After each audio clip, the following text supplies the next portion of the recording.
दोस्तों, आपने कभी बहती हुई नदी को ध्यान से देखा है?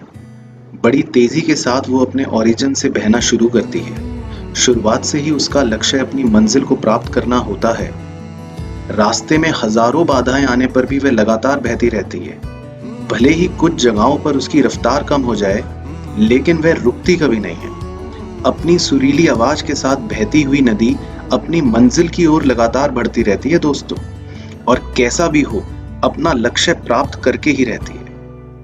तो सोचो, यदि नदी बीच में ही बहना छोड़ दे तो क्या होगा? उसका पानी ठहर जाएगा। वह कुछ ही दिनों में सूखकर नष्ट हो जाएगी। तो मेरे प्यारे बच्चों, यही हमारी जिंदगी भी होती है। यदि सफल होने के लिए आपको कोई लक्ष्य तय करना है और उस लक्ष्य तक पहुंचने की पहली शर्त यह है कि आपको लगातार अपने लक्ष्य की ओर बढ़ते रहना होगा। यदि कहीं रुके तो ध्यान रखना, असफलता निश्चित है।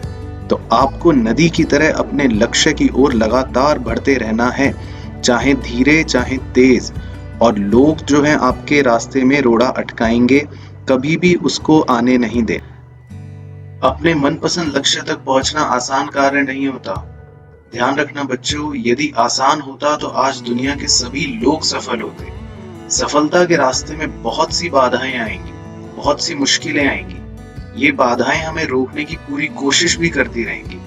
लेकिन जो लोग मन से कमजोर होते हैं, जिनका कॉन्फिडेंस लेवल कम होता है, वो इन परेशानियों के आगे झुक जाएंगे और बाद में अपने भाग्य को कोसते रहेंगे। लेकिन आप जैसे लोग जो इन परेशानियों का सीना तान कर सामना कर सकते हैं, भले ही उनकी मंजिल तक पहुंचने में स्पीड कितनी भी कम हो, कितनी भी रुकावटें आए, लेकिन जो रुकना नहीं जानते, वो कभी ना कभी अपनी मंजिल तक जरूर पहुंच जाते हैं। और विवेकानंद जी ने भी कहा है कि उठो, जागो और लक्ष्य प्राप्ति तक मत रुको।